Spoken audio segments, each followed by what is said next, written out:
We can only guess what Harold Hewick's real purpose was in creating the online game, The World. But many think that it was first created as a testament to the woman he loved.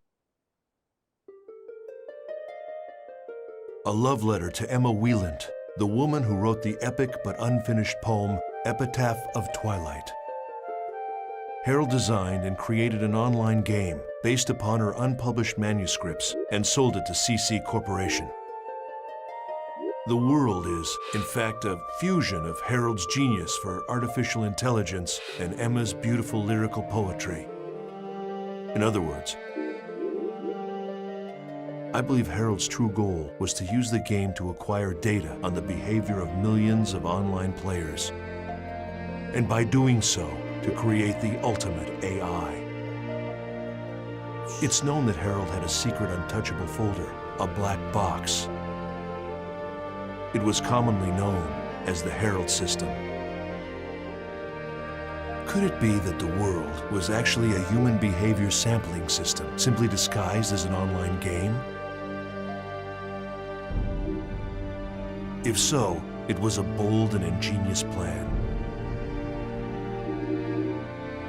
This system, the Morgana system, formed the nucleus of the World. It was to become the birth mother of the ultimate AI, Aura.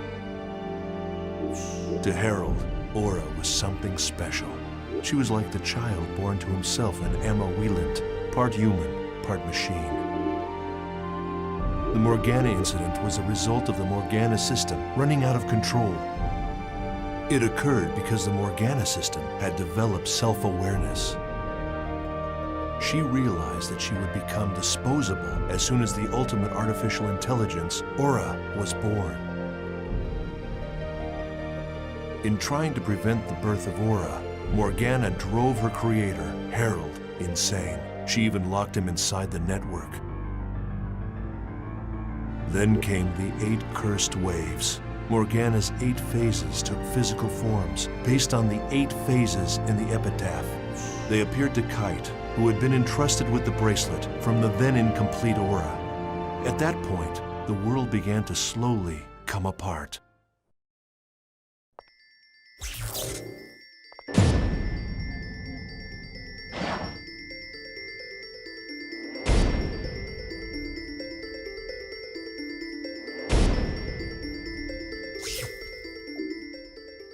After destroying the 3rd phase Magus, Kite returned to Root Town, only to find the world completely in ruins.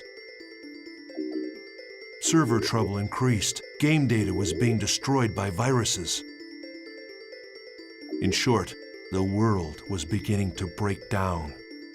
Then strangely, these abnormalities began to expand and spread into the real world. Kite anguished over the fact that each time he used his bracelet, the problems with the world seemed to increase. However, with the encouragement of Black Rose, whose real-life younger brother was still in a coma from the incident, Kite reconciled with Orca's friend, Balmung, and decided on a course of action.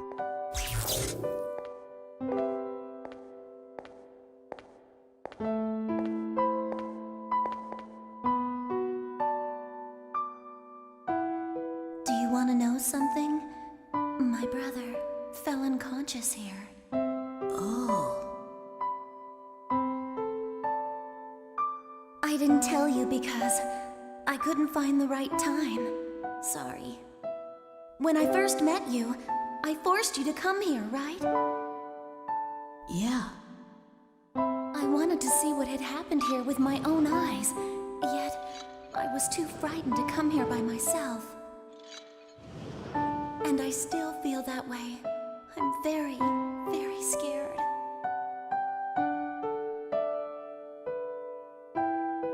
But I wouldn't have gotten this far without you. So, what am I going to do if you start doubting yourself? How am I supposed to cope? Does a big sister have to be happy? I want to... Black Rose. Please don't cry. What do you mean? I'm not crying. You can't even see me, so don't make any assumptions.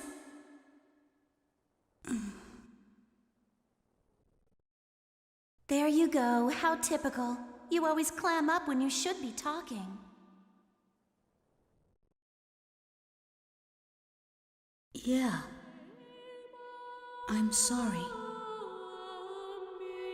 I was wrong in thinking that I'm the only one who's trying to do something about Orca and the disaster. Everybody wants to do something. Now I know I'm not the only one. We all want to bring this whole horrible mess to an end. Yeah. What can we do about the situation now? It's simple. We've got to do what we think is right. That's the only way we'll move forward.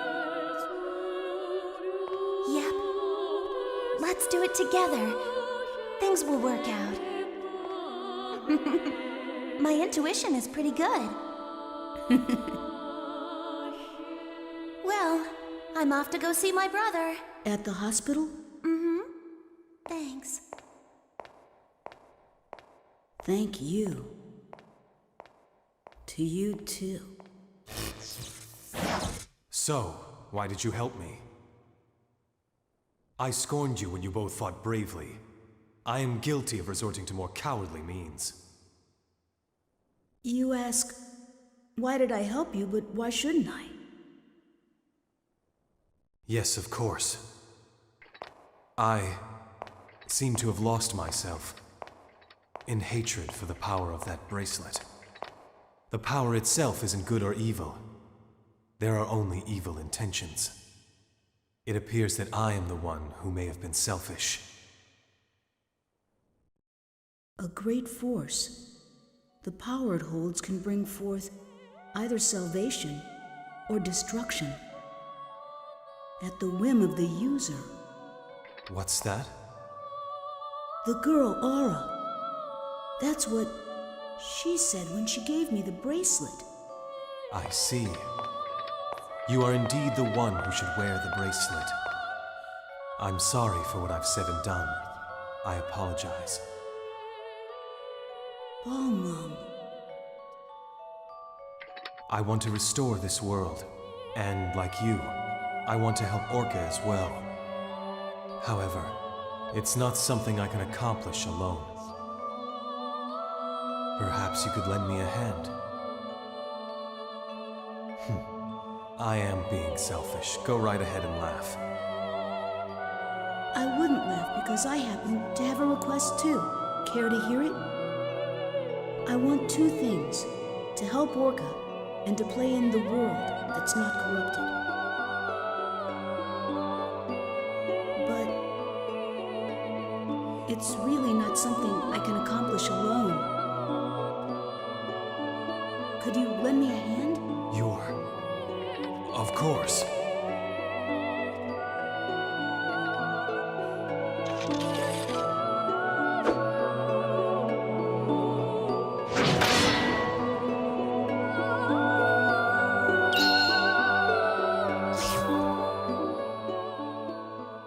While discussing the cursed waves described in the epitaph of Twilight, Wise Man told Kite his theory that in order to stop the virus from spreading further, he had to defeat the 5 remaining phases, as well as Kubia. Wiseman's theory was of extreme interest to those of us working on Project GU.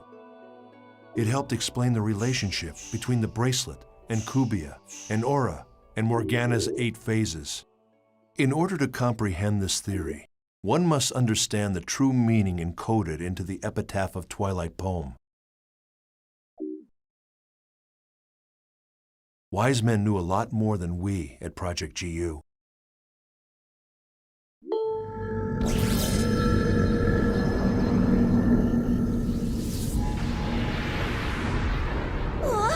What the hell? It's a mask this time! Launching program. Audio and visual communication from this end will now cease functioning. White noise on the screen will signal the start of battle. Good luck. Ready!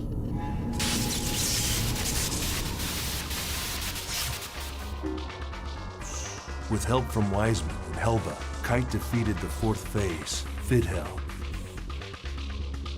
He also obtained the second aura segment. However, Leos, who was concerned about the spread of the virus, decided to destroy the world servers.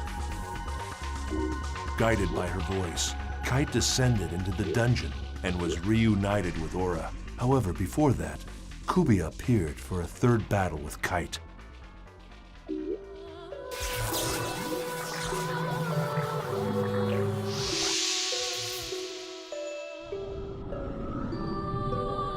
Damaged data?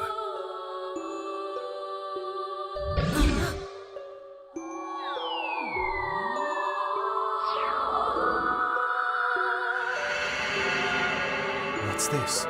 I think she wants to say something. Huh?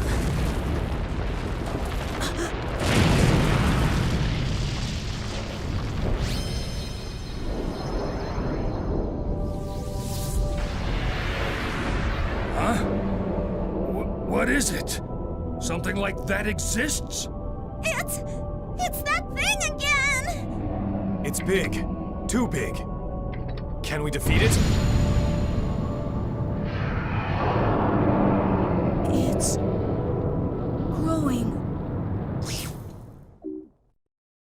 As if responding to the call of the bracelet, Kubia's strength grew enormous. Kite must have felt terrible, having upset the very balance of the world.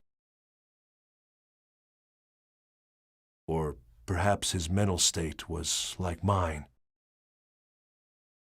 Perhaps like me, he decided to try and act heroically, using the power at his command to set the world back on the correct path. After a long and difficult second battle, Kite defeated Kubia and made peace between the hacker Helba and the admin Leos. When we learned that, for this battle anyway, we were on the same side as a detested hacker. My teammates and I couldn't hide our surprise. Just as the epitaph of Twilight foretold, the King of Light and the Queen of the Dark were to fight on the same side. And that was how, through the Morgana incident, we were able to achieve the single most important factor in our research at Project GU, the liberation of Sora, one of the 6 coma victims.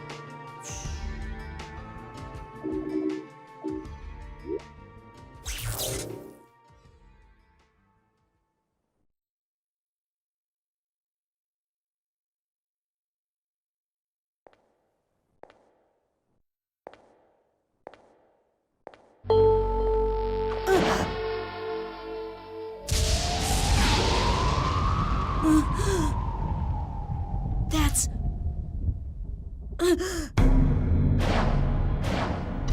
Skate's wand?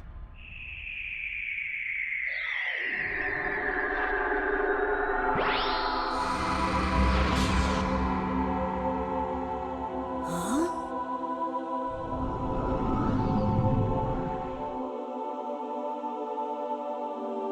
Thank you?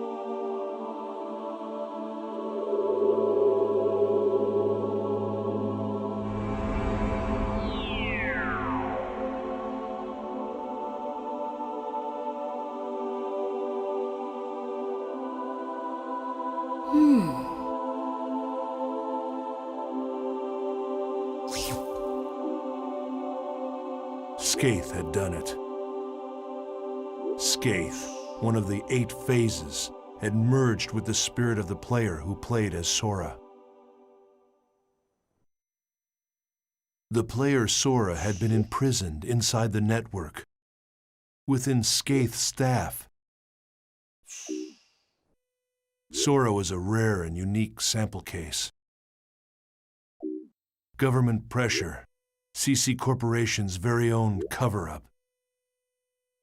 Even as the damage to the real world continued to grow, Kite and his friends began Operation Breakwater in an attempt to put a stop to the incursion by Morgana's 8 phases. The Area Sigma, chatting snaring twins, is now quarantined. Communication will be offline. Ready!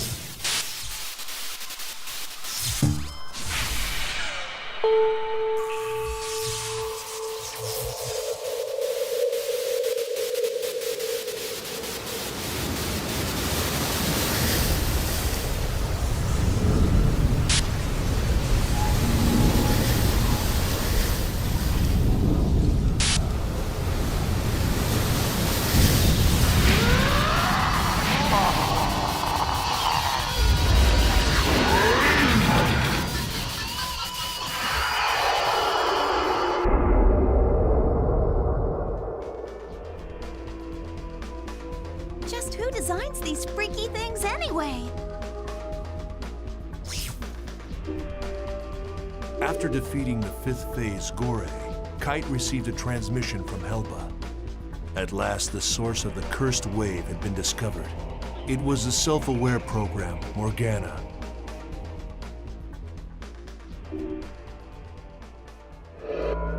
Guilty Universe. Harold Hewick's world of corrupted love and dreams.